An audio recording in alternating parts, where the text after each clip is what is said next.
Hi, this is Ken Haas. Welcome to another edition, a great edition, of Kenny's Two Pennies. This week I'm going to talk about the great debacle that was Syracuse's opening game against Northwestern. But first, here's a couple of quick hits.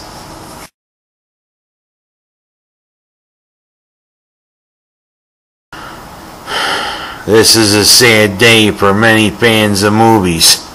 Don LaFontaine, one great announcer, one who I listened to for years and announcing movie trailers, passed away unexpectedly. But in a world where it was perfect, you'd be announcing movie trailers all the time. Rest in peace, Mr. LaFontaine. We're gonna be missed. Well, it seems as though McCain's VP candidate does have a skeleton in her closet. But as I said, it seems as though the media wants to jump on the bandwagon about any wrong thing that somebody does. Oh, what about the millions of other teenage girls who have babies? I don't think this one should be singled out. She says she's going to have the baby and she's going to take care of it and marry the father. It's just another shameful example of the media doing something wrong.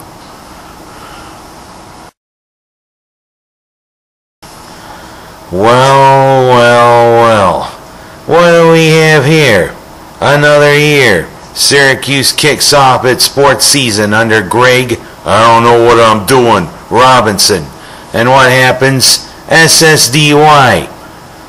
If you guys can't figure it out, that means same stuff, different year.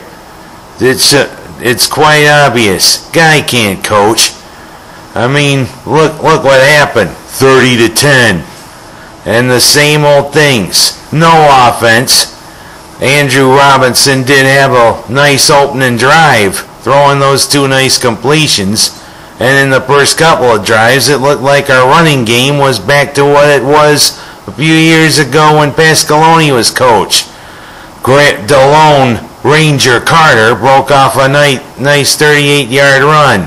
And on the opening drive, Curtis Mujahideen Kalpuna Brinkley broke off a nice run. But then after that, what does the offensive line do?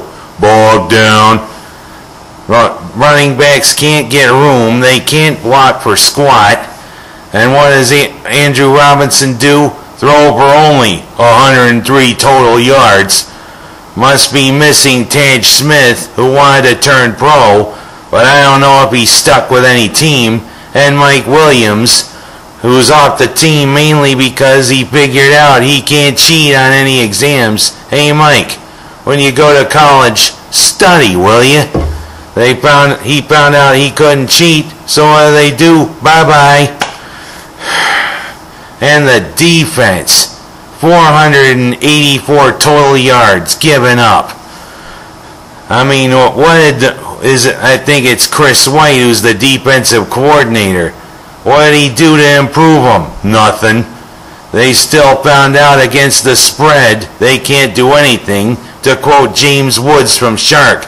Oh, what's the operative word I'm thinking of for these guys? Oh yeah, they suck! Well, I don't think they learned a damn thing from the last couple of years. Yes.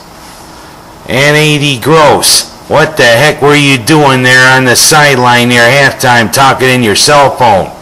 Hey Charlie, yeah, can you tell me how I can get out of this predicament? Mr. Gross, you got yourself in this predicament when you became the AD several years ago. You decided to not go with Pasqualoni just because he had a couple of games where he lost like 51-0 and 55-14, and you go with an assistant coach who's best at being an assistant coach. As a head coach, he doesn't know what he's doing. Offense, still stuck in neutral and not moving anywhere.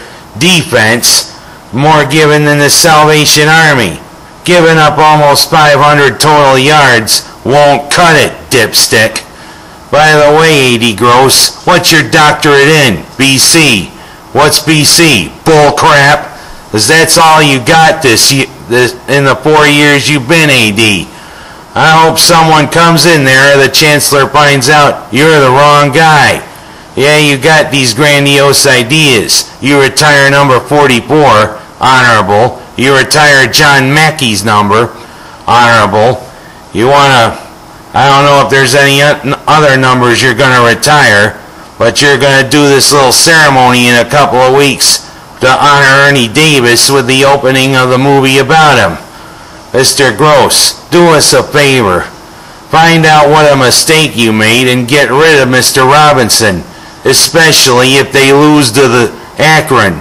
Because you know what? If you lose to Akron, that shows you've done zip as an AD, and Robinson has definitely done zip as the coach. Thing is, the Aflac duck might have something to say about it. Or I can quote something that Harry Gant does in Stroke a Race. Oh, hell, here we go again. Or Yogi Berra saying, it's deja vu all over again. And if you get hurt and miss work, it won't hurt to miss work. Huh? And they give you cash, which is just as good as money. I'm Ken Haas. That's my story, and I'm sticking to it.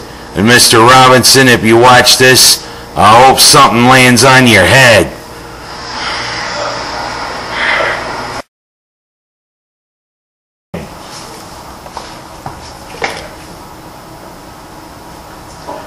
Shame on the media, especially for the way you talk about the skeletons in the closet of both presidential candidates and their VP nominees.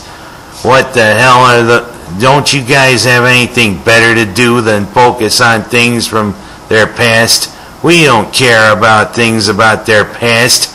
All we want to know is if they're viable and want to do the job. I don't want to hear about somebody banging somebody about 20, 30 years ago or something like that. All I want to know is if the candidate's a good one. What? The media, you just bug me. Shame on you, Jason Peters. Look what's about to start. Another Buffalo Bill season, and there's some high hopes. And what do?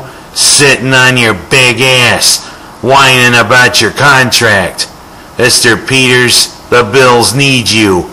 Get off your fat ass. Get in there and negotiate so Buffalo can have a cohesive offensive line. Without you, I don't know if we can break this playoff-less jinx.